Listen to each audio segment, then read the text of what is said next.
Hello and welcome to Spin the TBR, a brand new video series on my channel where I've put every single book on my physical TBR onto this wheel and I'll spin it 3 times to choose 3 books to read in this video. But there's a twist. You see, some of these books I've owned for a very long time and I'm just not reaching for them. So when I created the wheel, I split my physical TBR into 3 equal sections. The books I've owned the longest, the middle section, and the most recent additions to my TBR. And I added the books from each section onto the wheel thrice, twice, and once each respectively. So while I may spin a book that I got more recently and I'm probably a little bit more excited about, chances are I'll get the push to pick up some of these books that I've been avoiding. Let's spin the TBR. Side note, anytime I look at this, my brain is going, the wheel, the wheel, the wheel. If you know, you know. Are we ready? Go.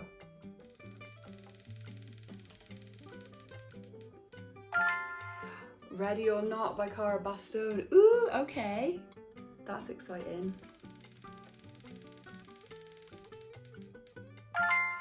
The Librarian of Auschwitz I've been wanting to pick up, so that's really good news. And the final one, please give us a good one. I've also just remembered I forgot to remove a book that I started and DNF'd this morning. So hopefully that doesn't come up. Okay.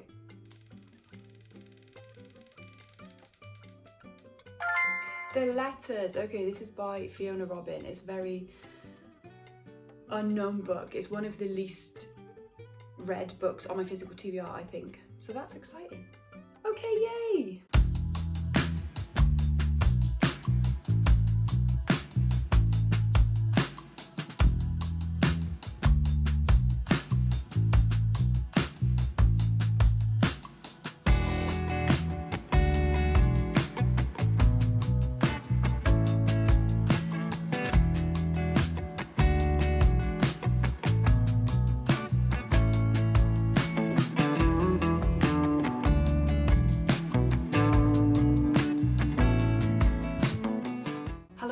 Long time no see.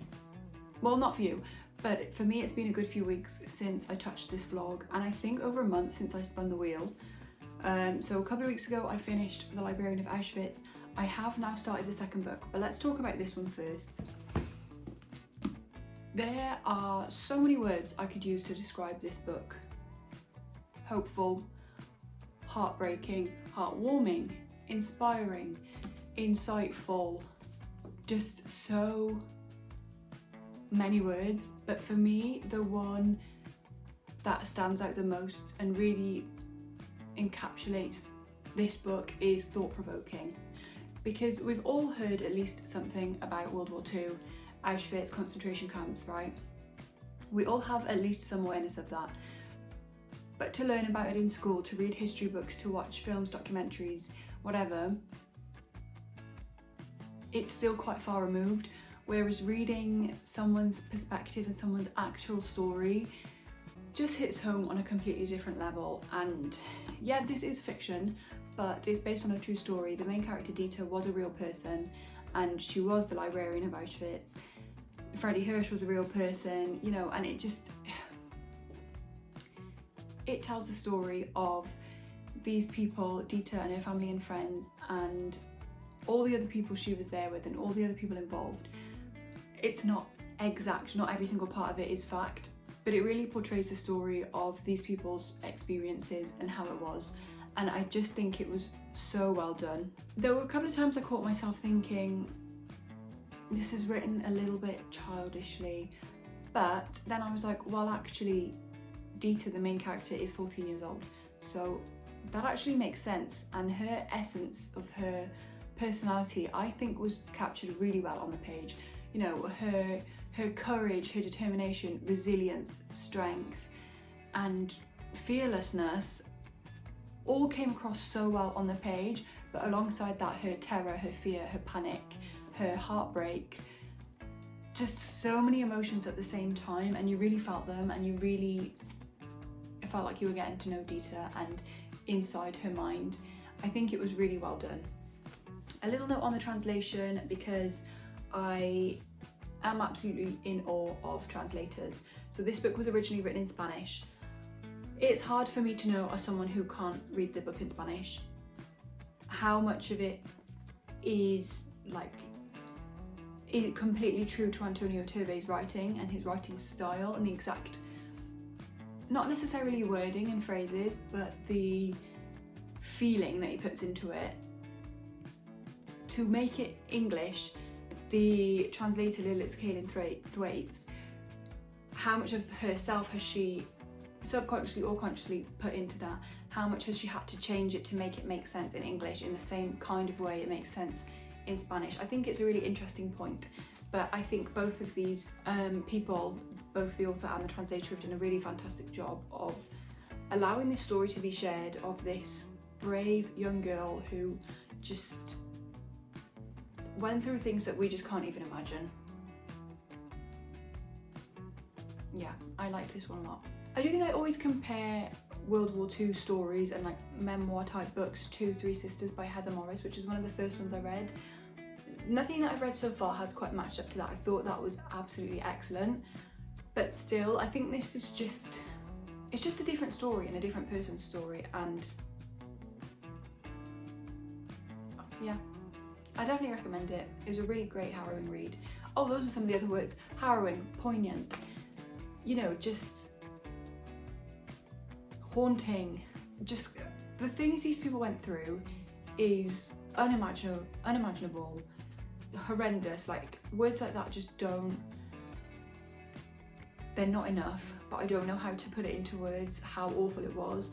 But to be able to read it from a new perspective of a teenager was really insightful. I liked it. So a couple of weeks passed, I read a few different books. I'm now reading Ready or Not by Cara Bastone, which was another of the books that I spun for this wheel.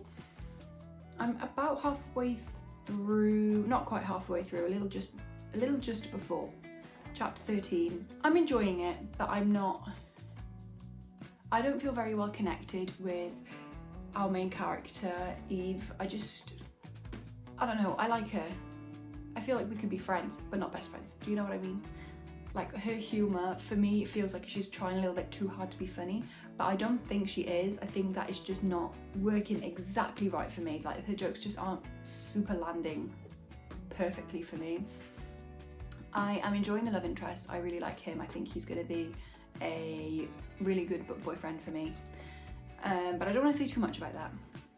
Yeah, I'm enjoying it, but I feel like I can't help but compare it to Out on a Limb by Hannah Bonham Young, and I definitely enjoyed that more so far. So we'll see how it goes. Eyes open and get ready to gaze in.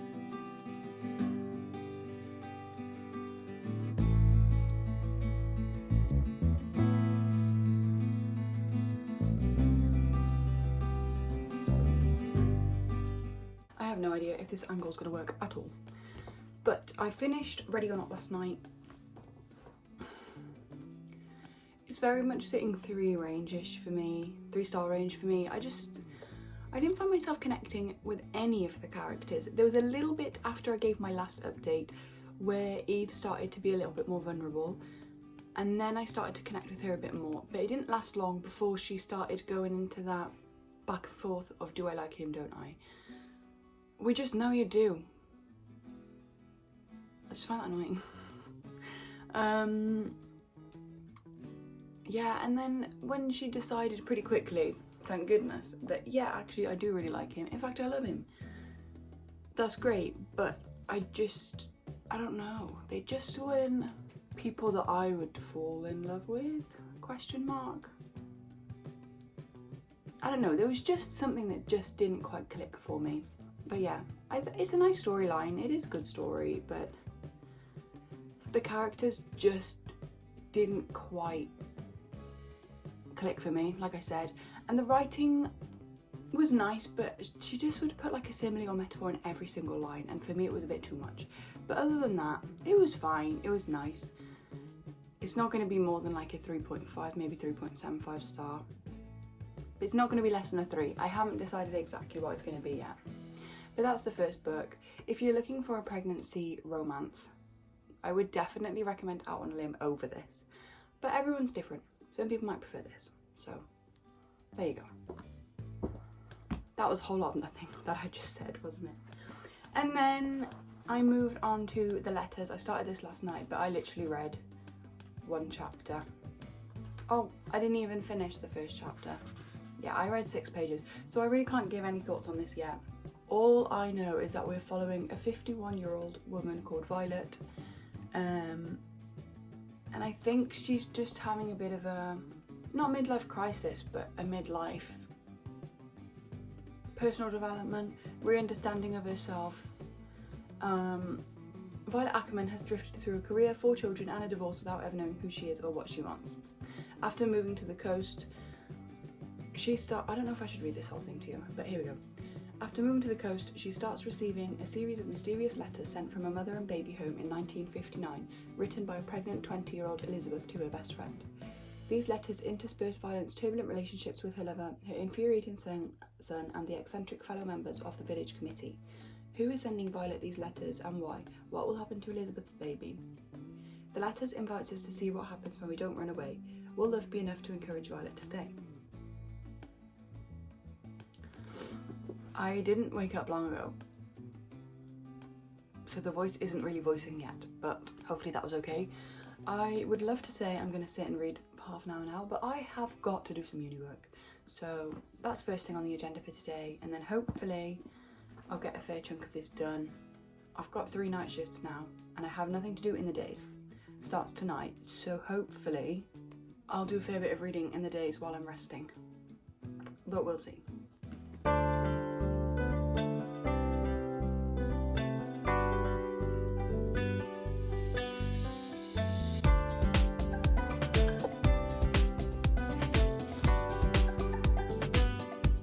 I am a little over halfway through this book, which I'm not enjoying. I'm finding the main character so judgmental and negative, and there are so many editorial errors in this book. Missing full stops. The sentences that just don't make sense. There were other... I had exact examples in my mind, but I can't remember them now. But there's just been so many errors and it's frustrating. But yeah, the main character is just...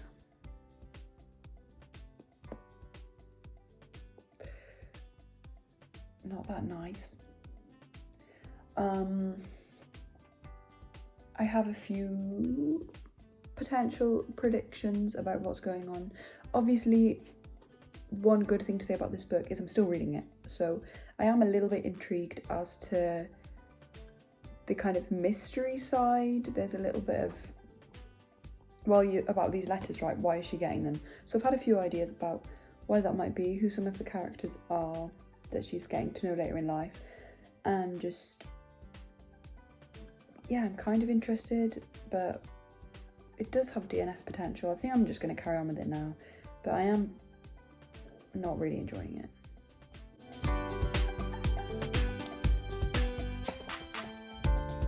Okay. I am finishing this book right now because I've got 10 pages left. I've had 10 pages left for like 4 or 5 days and I just haven't picked it up. I think I'm just so over it. I actually think I could just stop reading this right now and not be bothered to find out what happens in these final 10. However, I believe I mentioned before that there was one plot line that was keeping me interested, and I thought that would resolve at like 3/4 of the way through, and then at that point I could decide if I wanted to carry on or not. Nope, it's literally going to be at the very end because it hasn't happened yet. So I'm just gonna get it done and see what happens. It is almost 10 p.m. I've been out all day, but I was determined to finish this book today. So it's happening right now. And I'm not gonna lie, I'm gonna be so happy when it's over.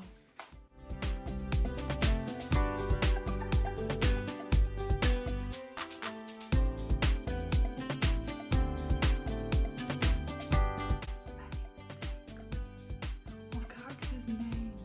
Why?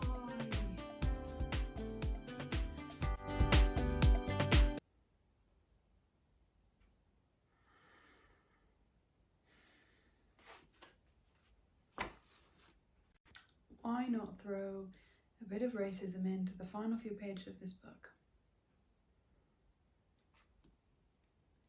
Who thought that was a good idea.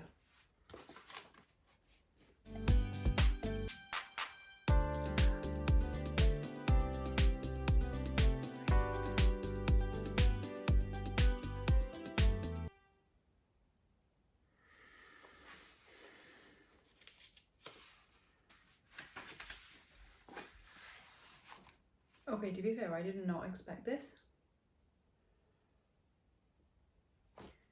What?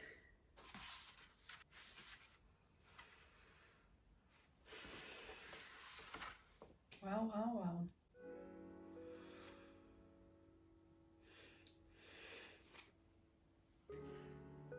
So the ending was slightly different to what I expected, but if I'm being honest, which I always aim to be with when I'm talking about books, I'm really glad it's over. This was not for me. There were so many errors. The story and the characters, me not liking them, that's a me thing, I get that. But having so many like grammatical and editorial errors, that's not a me thing. And I think people spend their precious money on your book. They deserve for you to give them a good service and to make it worth their money. Okay, that doesn't apply to me because I didn't pay for this, it was a gift. It was a gift that was bought secondhand and then gifted to me. So I'm removed from that situation, but still for the majority of people, they're going to be paying for this book. They deserve to have a book that someone's actually bothered to edit.